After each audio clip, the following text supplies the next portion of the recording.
So the Yankees make an important decision on their pitching staff. And there's another Marcus Stroman trade proposal out there right now.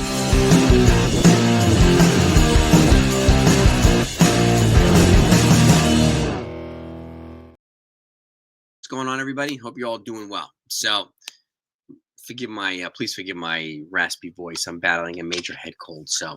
But the work doesn't stop. Okay. So the Yankees made a decision. Clayton Beater. Okay. They decided to move him to the bullpen permanently, which is probably a good idea because he's had some shoulder issues as they try to, transition him into a starter. So, and with his skill set, he averages over 12 strikeouts per 9 innings. It's more suitable for the bullpen.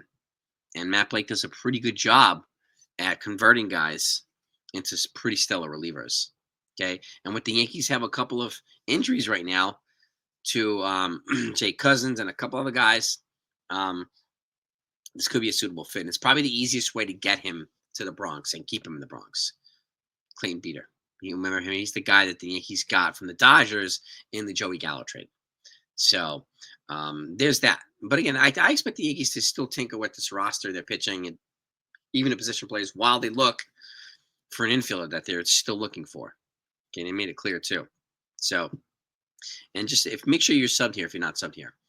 Okay, I greatly appreciate it. Just turn on your notifications. I'll make sure that whatever happens in Yankee land, you get. Okay, and I'll obviously give you news about any other team as well.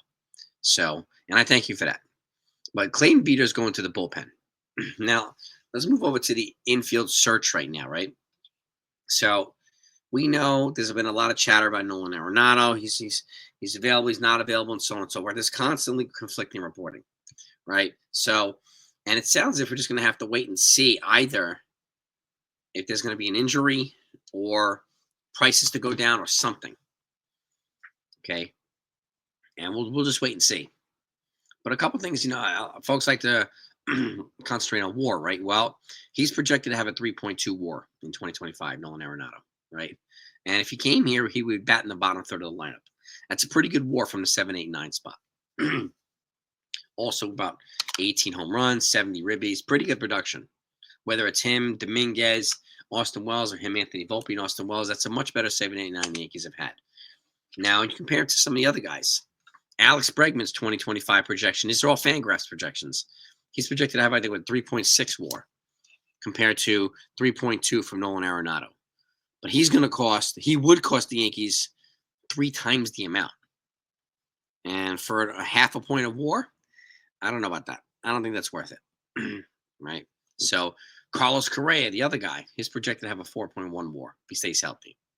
So almost a point higher, but at a significantly higher price, right? So, which, again, I don't think either one of those guys is worth it. But some folks do. And some folks like to use this, Hal is cheap, and the Yankees are cowards, or imposing a self salary cap or whatever, blah, blah, blah. Maybe they just don't want to make stupid trades anymore. Maybe they don't want to make a bad investment anymore.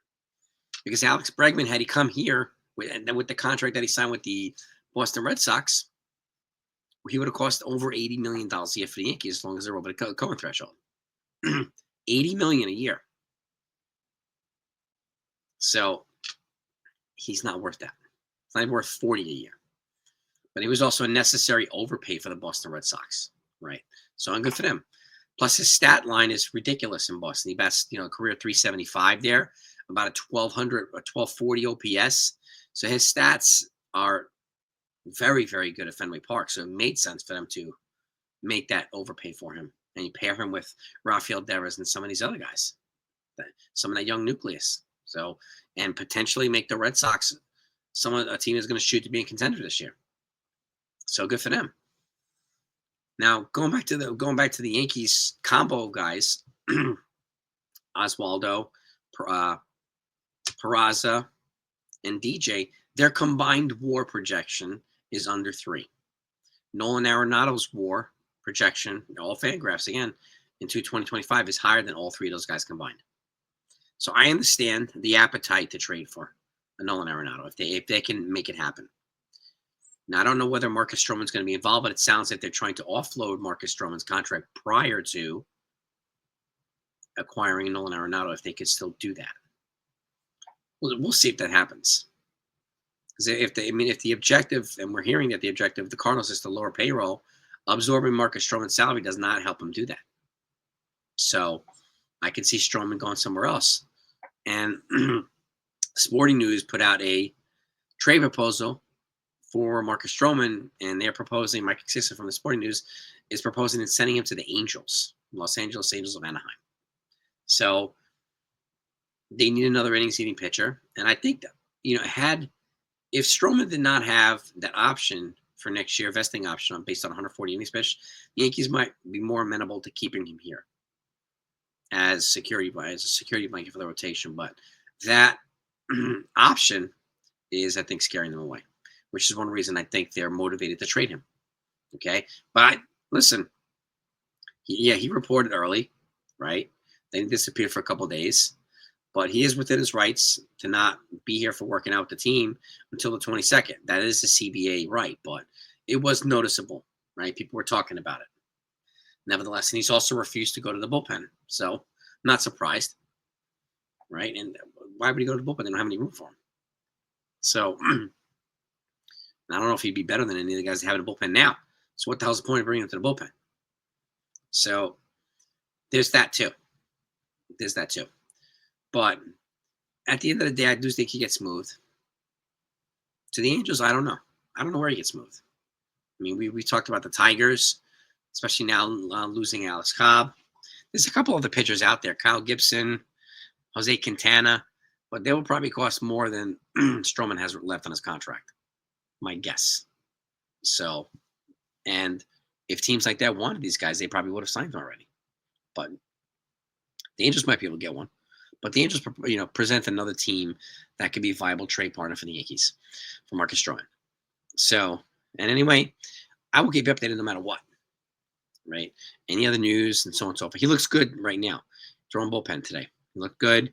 And Aaron Boone was right behind him. Matt Blake was right behind him. He looked crisp.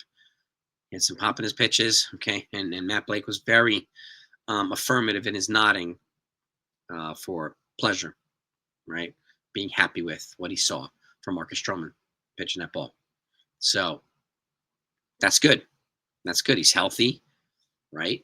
And it sounds as if, the shift to the bullpen for Clayton Beater is obviously to keep him healthy too, and to make it easy for him to get to the bullpen here, to get to the majors. They could use another big arm, and he's got a big arm. Got a downward sloping pitch, got a good fastball combo, off-speed combo, and he could be another weapon here. And like I said, Matt Blake has got a good, very, very, very good reputation at exploiting or expanding the pitch repertoire for some of these pitchers. So Beater, I could see making the bullpen this year. You let me know what your thoughts are. Okay. And if you haven't heard, if we're going to football now, the Jets have told Aaron Rodgers they're done with him. Music to my ears. I'm happy as a Jets fan. We'll see what they do now, is the other question. So who are they going to do? Are they going to sign somebody? Are they going to trade for somebody? They're obviously going to draft a quarterback too. We'll see. It still remains to be seen. But they're moving on from Rodgers, and it sounds like they're also going to move on from Devonta Adams, who was his partner in crime with the Packers, but it was traded here from, I think, the Raiders at the deadline to partner with Aaron Rodgers, and they had a nice little tandem there. So I could see them teaming up somewhere again in another team. But give me your thoughts on that too. But what's your take right now on the infield situation? Even Willie Castro.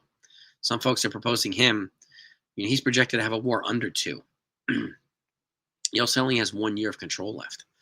And I'm seeing a lot of trade proposals. The Yankees giving up a whole lot for a guy with only 1 year of control. Why? I wouldn't do that, right? And that's just me. And some folks are packaging him with Christian Vasquez, but that would be a $10 million a year backup catcher.